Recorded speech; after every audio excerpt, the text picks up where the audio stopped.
Isang maambon na umaga and it's another mini vlog. Medyo matagal-tagal na nga nung huli tayo nag-cooking show. Cooking show talaga no? Andito nga pala ako ngayon sa aking suki para bumili ng 2 pirasong bangus. At medyo nakakabigla nga ang presyo at 305 ang 2 piraso. Pero ang kagandahan dito, libre na yung pagboboneless ng bangus. Unlike sa iba, may bayad. Dito, free lang. Medyo matagal-tagal pa nga bago matapos ang pagdidebone, kaya bumili na rin muna ako ng gulay. At laking gulat ko, napakamahal pala ng kamatis ngayon. Ang 6 na pirasong kamatis 45 pesos ko nabili. Ang sibuyas naman, 4 na piraso ay 35 pesos. At para sa sitaw, ang 6 na piraso ay 14 pesos. Wala na ata talagang murang bilihin ngayon. Buti na lang, libre ko lang nakuha tong bayabas. Salamat sa aking pinsan na nagbigay ng bayabas. Alam niya kasi na favorite ko to. Pag talaga nakakakita ako nito sa palengke, ay lagi akong nai-excite. Alam niyo ba na pag napunta ako ng palengke at nakakita ko ng bayabas, ikina-cancel ko talaga ang nakaplano kong lutuin para lang makabili ako ng bayabas at makapagsikan. Ganun ko talaga siya ka-favorite, kaya kong ipagpalit kahit na ang lutuing baboy pa yan. At ma-share ko lang, nilutuan ko din ito ang aking asawa at nagustuhan niya rin naman. Kasi sabi niya sa probinsya daw hindi sila nagluluto ng ganito. Buti na lang din at nagustuhan niya ang lasa. Basta dapat lagi lang i-check ang bayabas kasi minsan meron tong kasamang alam nyo na. Pala pag nagsisigang ako sa bayabas hindi talaga ako naglalagay ng sibuyas.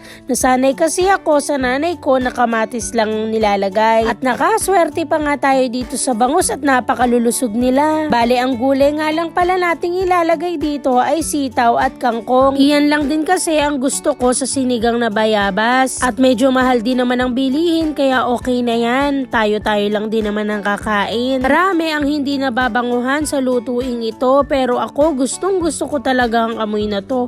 Ikaw ba, gusto mo rin ba ang sinigang sa bayabas? Anong isda ang gusto mong i-partner dito? Ako kasi bangus lang at tilapia.